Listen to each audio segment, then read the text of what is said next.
तो hello friends, कैसे हैं आप सभी लोग। तो आज की इस वीडियो में आपको पढ़ाने वाला हूँ धातु। तो आज की इस वीडियो में हम धातु पढ़ने वाले हैं और आज हम धातु का जो पूरा टॉपिक है वो कंप्लीट कर देंगे। तो चलिए वीडियो को स्टार्ट करते हैं। तो फ्रेंड्स, अब हम स्टार्टिंग करते हैं धातु की परिभाषा से। जो अब धातु की परिभाषा है हमारे सामने, धातु क्रिया के मूल रूप को धातु कहते हैं। जो क्रिया का मूल रूप होता है उसे धातु कहते हैं। अगर आपको ये नहीं पता कि मूल रूप क्या होता है तो आप आगे पढ़ते रहिए, आपको सब समझ में आ जाएगा कि आखिर धातु होती क्या है। तो आगे हम देखते हैं। तो आगे हमारे सामने दूसरे शब्दों में धातु क्रियापद के उस अंश को कहते हैं। जो धातु है वो क्रियापद के उस अंश को कहते हैं जो किसी क्रिया के प्राय सभी रूपों में पाया जाता है। क्रिया के जो सभी रूपों में पाया जाता है उसे हम क्या कहते हैं, उसे हम कहते हैं धातु। तो आगे देखते हैं। तात्पर्य यह है कि मूल अक्षरों से क्रियाएं बनती हैं। जो मूल अक्षरों से क्रियाएं बनती हैं, ये तात्पर्य, उन्हें धातु कहते हैं। जो मूल अक्षरों से जो क्रियाएं बनती हैं उन्हें धातु कहते हैं। जैसे जैसे यहाँ पे हम देखते हैं पढ़, जा, खा, लिख और आदि। तो अगर अपन इसके साथ लास्ट में अगर अपन कोई मूल रूप लगा देंगे, जैसे पढ़ के आगे हमने लगा दिया जैसे ना, तो ये इसका मूल रूप हो जाएगा। तो ये पढ़ के आगे अगर हमने ना लगा दिया तो ये हो गया पढ़ना। तो ये जो पढ़ना है ये धातु हो जाएगी। और जैसे जा, तो जा के अगर लास्ट में ना लगा दिया ना, तो ये क्या हो जाएगा, जाना। और तो जाना क्या हो जाएगा फिर एक धातु। और खा, जैसे खा के आगे ना लगा दिया खाना। लिख, लिख के आगे ना लगा दिया खाना। वैसे ही क्या हो जाएगा आपका, अब ये आपको अब धातु समझ में आ गई होगी धातु होती क्या है। अब हम आगे पढ़ते हैं। आगे हम पढ़ने वाले हैं इनके उदाहरण कुछ। अब इसके जैसे जैसे मैंने अभी आपको बताया था, पढ़ना क्रिया को ले, इसमें ना प्रत्यय। जैसे अपन पढ़ना क्रिया को ले लेते हैं तो इसमें ना प्रत्यय, तो आप प्रत्यय आपको आता होगा कि जो लास्ट में जो धातु जो लगाई जाती हैं, जो धातु लगाई जाती हैं, मतलब जो लगाया जाता है उस क्या, जैसे हमने इसमें ना प्रत्यय लगा दिया तो ये पढ़ना हो गया। जो मूल धातु पढ़ में लगा है, जो ये मूल धातु में अपने जो मूल धातु थी पढ़, ये इसमें क्या इसमें लगा है क्या, ना प्रत्यय।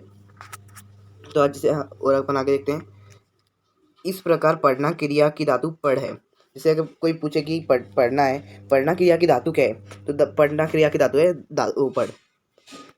तो जैसे हम आगे देखते हैं। आगे हमारे सामने दिया गया, इसी प्रकार खाना क्रिया खा धातु में नाल प्रत्यय लगाने से बनी है। तो जैसे हम खाना है, इसमें ये जो खा है ये खाना तब बना जो हमने इसमें ना प्रत्यय लगा दिया। तो हम आगे देखते हैं। अब आती है सामान्य क्रिया। सामान्य क्रिया अब हम देखते हैं। सामान्य क्रिया में जैसे ये, जैसे पढ़ प्लस ना तो हो गई पढ़ना, लिख प्लस ना जैसे लिखना, जा प्लस ना जाना, खा प्लस ना खाना। तो ये जैसे कुछ सामान्य क्रियाएं जो ना जोड़ने पर सामान्य रूप से बनती हैं। जब अपन क्रिया के मूल रूप अर्थात धातु के साथ ना जोड़ दें, जो जैसे लिख धातु है, जा धातु है, खा धातु है, और इसके साथ अगर अपन ना जोड़ देंगे तो इन जुड़ने पर जो क्रिया का सामान्य रूप बनता है वो हो जाएगी अपनी। अब आपको ये समझ में आ गया होगा कि सामान्य की अपनी क्रिया ये थी। तो फ्रेंड्स, अब हम देखते हैं जब हम धातु के भेद देखते हैं। तो फ्रेंड्स, जब हम देखते हैं धातु के भेद, तो फ्रेंड्स जो धातु के हमारे भेद हैं वो हमारी 5 भेद होते हैं। किसकी दृष्टि से, शब्द निर्माण की दृष्टि से या व्युत्पत्ति की दृष्टि से। ये शब्द निर्माण की दृष्टि से आप याद कर लिए, ये 5 हमारे जो भेद होते हैं। ये तो मूल धातु, यौगिक धातु, नाम धातु और मिश्र धातु और अनुकरणात्मक धातु। आप इनका स्क्रीनशॉट भी ले सकते हैं, आप इनको आपको ये याद रखना है। तो अब हम पढ़ते हैं मूल धातु। तो फ्रेंड्स, हमारी जो पहली आती है वो आती है मूल धातु। मूल धातु स्वतंत्र होती है, यह किसी दूसरे शब्द पर आश्रित नहीं होती। जैसे खा, देख, पी और इत्यादि। ये मूल धातु स्वतंत्र होती है, ये किसी पर आश्रित नहीं होती। जैसे खा, ये बस अब इस पर अपना कोई प्रत्यय नहीं लगाना, अब बस ये इतनी ही होती है। अब अपने को इसमें कुछ बदलाव नहीं करना क्योंकि स्वतंत्र होती है, ये किसी दूसरे पर आश्रित नहीं होती। आपको मूल धातु समझ में आ गई होगी। आगे आगे हमारी यौगिक धातु। तो हम यौगिक धातु पढ़ते हैं। यौगिक धातु किसी प्रत्यय के योग से बनती है। अब जैसे हमने मूल धातु पढ़ा, मूल धातु में किसी प्रत्यय की ये कुछ भी जरूरत नहीं होती, ये स्वतंत्र होती है।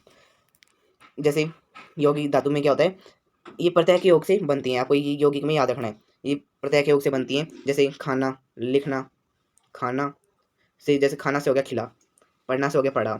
इस प्रकार धातुएं अनंत हैं। आपको ऐसे समझ में आ गया होगा कि जो यौगिक धातु हैं ये इनको प्रत्यय की जरूरत होती है, जैसे खाना के लिए खिला, पढ़ना के लिए पढ़ा, वैसे इनको जरूरत होती है। धातु अनंत है, कुछ एक अक्षरी, दो अक्षरी और तीन अक्षरी, तीन अक्षरी और चार अक्षरी धातु हैं। तो ये 2 बार आ गया, इसको आप हटा दीजिए, आप इसको हटा दीजिए। अब हम आगे देखते हैं यौगिक धातुओं की रचनाएं। जो यौगिक धातु हैं इनकी रचनाएं अब हम देखने वाले हैं। यौगिक धातु 3 प्रकार की होती हैं, 3 प्रकार से बनती हैं यौगिक धातु। पहली तो होती है धातु में प्रत्यय लगाने से अकर्मक से सकर्मक और प्रेरणार्थक धातु में बनती हैं। जो धातु में प्रत्यय लगाने पर अकर्मक भी और सकर्मक और प्रेरणार्थक धातु जब बनती हैं तभी एक तो यौगिक धातु की रचना तब होती है। और कई धातुओं के संयुक्त करने से संयुक्त धातु बनती है। और जो कई धातु हैं अगर उनको अगर संयुक्त कर दें तो एक संयुक्त धातु बन जाती है। और संज्ञा या विशेषण से नाम धातु बनती है। अगर संज्ञा हो या विशेषण हो, इससे नाम धातु बनती है। संज्ञा से और विशेषण से नाम धातु। अब आपके ये नाम धातु आएगी, तो अब हम उसको देखते हैं। तो हमारी आती है नाम धातु नाम धातु अब हमारी धातु आती है। यहाँ पे आप देख सकते हैं इसकी जो डेफिनेशन है वह जो धातु संज्ञा या विशेषण से बनती है। जैसे अभी यहाँ पे आया था, संज्ञा या विशेषण से बनने वाली धातु क्या होती है, ये नाम धातु होती है, संज्ञा या विशेषण से बनने वाली। अब हम यहाँ पे देखते हैं जैसे संज्ञा से हम देखते हैं जैसे हाथ, तो हाथ से क्या बन जाएगा, हाथ हाथियाना। जैसे संज्ञा से को देखते हैं जैसे बात, तो इसमें हो गया बतियाना। जैसे विशेषण से चिकना, तो इसे चिकनाना। और गरम और गरमाना, आपको संज्ञा विशेषण भी आते होंगे। और अब हम आगे देखते हैं। अब आती है हमारी मिश्र धातु। अब मिश्र धातु को देखते हैं। तो जो हमारी मिश्र धातु है हम इसको देखने वाले हैं। मिश्र धातु जिन संज्ञा विशेषण और क्रिया विशेषण शब्दों से के बाद करना या होना। जिन संज्ञा विशेषण और क्रिया विशेषण शब्दों के बाद जिन भी संज्ञा और विशेषण और क्रिया विशेषण शब्दों के बाद करना या होना हो, जैसे क्रियापदों के प्रयोग से जो नई क्रिया धातु बनाई जाती हैं उसे मिश्र धातु कहते हैं। जो नई क्रिया धातु बनाई जाती हैं कब, जब अंत में क्या हो, बाद में क्या हो, जब शब्द के बाद में क्या हो, संज्ञा विशेषण और क्रिया विशेषण शब्दों के बाद में क्या हो, करना या होना हो, तब उसे मिश्र धातु कहेंगे। जैसे होना है करना, काम करना, काम होना। देना को पैसा देना, उधार देना। मारना को गोता मारना और डींगे मारना। लेना को काम लेना और खा लेना। और आगे देखते हैं। जाना को चले जाना, सो जाना। आना को किसी की याद आना या नजर आना। अब हमारी जो लास्ट आती है वो होती है अनुकरणात्मक धातु। ये हमारी लास्ट 5th धातु है।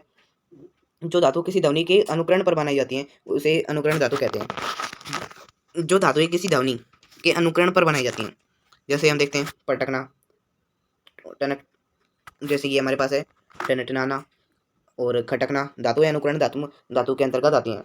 जो जैसे खटकना हो गया, या अनुकरण धातु के जो अनुकरणात्मक धातु है इसके अंतर्गत आती हैं। अब आपको ये अनुकरणात्मक धातु भी समझ में आ गई होगी। अब देखते हैं अब हमारा जो धातु का जो पूरा टॉपिक है वो अब हमारा कंप्लीट हो चुका है।